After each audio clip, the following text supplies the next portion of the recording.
If you're watching this video, you were absent on the day we did the flame test lab. I'll be going through the lab with you, step by step. The purpose is to heat samples of chemicals over an open flame and observe the colors of light that are released. This lab should not make smoke. If you get smoke, you're doing it wrong, and people could experience breathing problems. The background. When electrons gain energy, they can move away from the nucleus of the atom into an outer energy shell. When the positive protons in the nucleus pull the negative electron back in, the electron releases its extra energy in the form of visible light. The color of light depends on how much energy is sent out. Some vocabulary you need to know for this lab. A Bunsen burner. It's a piece of equipment that produces a single open flame using natural gas. Here we have a Bunsen burner. The flame is not on, but the natural gas comes all the way to the gas jet. They add a chemical that makes it smell really bad in case you accidentally leave the jet open so that you don't fill your house with natural gas. Otherwise it would explode when you light a match. The next vocab word is salts. Chemicals made of a metal atom and a non-metal atom. If you look on a periodic table, they'll be in different sections of the table. A solution. The liquid that is made when that salt is dissolved in water. Here we have a variety of solutions. Lots of pretty colors. We've soaked a wooden stick in each one that we will be lighting on fire. And last but not least, a striker. This is the piece of equipment that, when squeezed quickly, creates a spark. Here it is, and when I squeeze it, there's a flint that creates friction and makes a spark. You generally do it away from you. Safety. I have already tied back my long hair and I've rolled up my sleeves. I keep safety goggles on at all times. I do not reach over a Bunsen burner, and I keep my area clean and I throw away used sticks. If I purposely burn anything that is not in the directions, I will no longer participate in this lab. Procedure. Number 1. Observe the solutions and record their colors in the data table. I will be going through those one at a time for you, so don't worry about that yet. Check that everyone in your group is wearing goggles. Yeah. Call your teacher over to light the Bunsen burner. Here I come.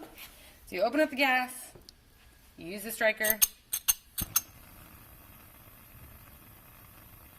and you can see where the hottest part is, which is the tip of the sort of inner flame, and then there's an outer flame that's a little bit cooler.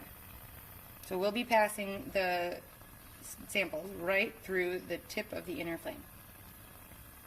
Alright, number 5. Remove a wooden stick from one solution, only touching the dry end. 6. Pass the stick through the hottest part of the flame and record the colors you see. I will then, number 7, put the used stick into the water waste bucket. I will not put it back into any solution. We do not want to contaminate them in case I forgot or I drop it. We want the original solutions to be purely what they were made of. And then I will repeat for each sample. This is water. Please record the color of the solution. There is a wooden stick.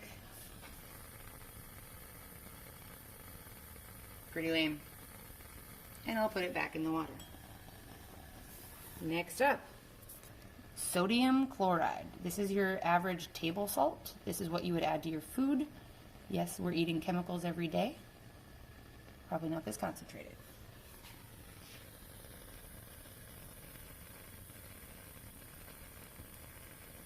And once I start seeing smoke, I think my sample is pretty much burned off, and I dip it in the water.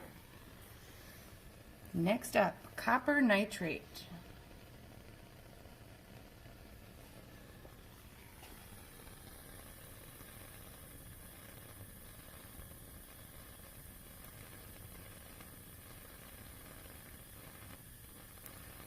Got a little on fire there.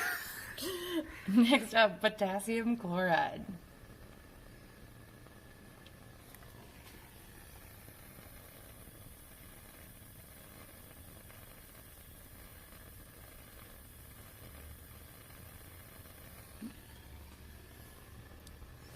Next, calcium chloride.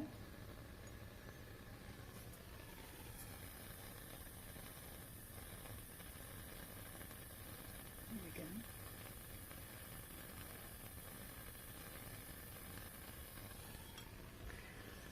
And copper chloride.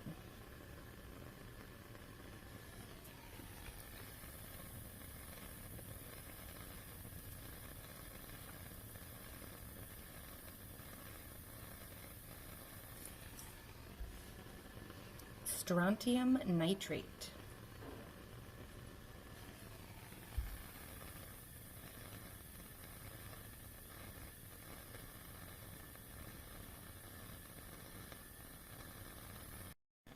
We've turned the lights off in case they got a little bit hard to see, but here we continue with lithium chloride. This one's my favorite. It's so pretty.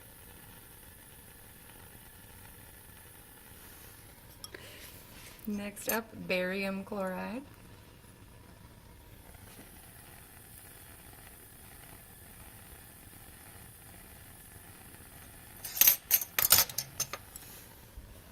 Cobalt chloride.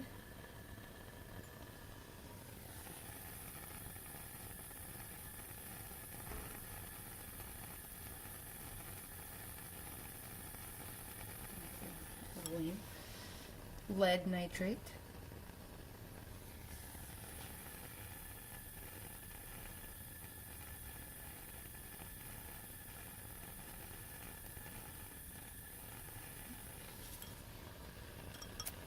Manganese chloride.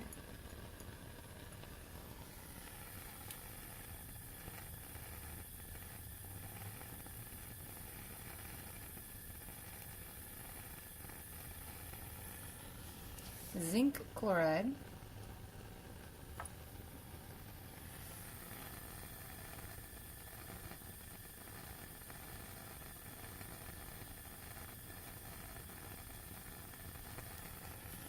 And last but not least, iron chloride.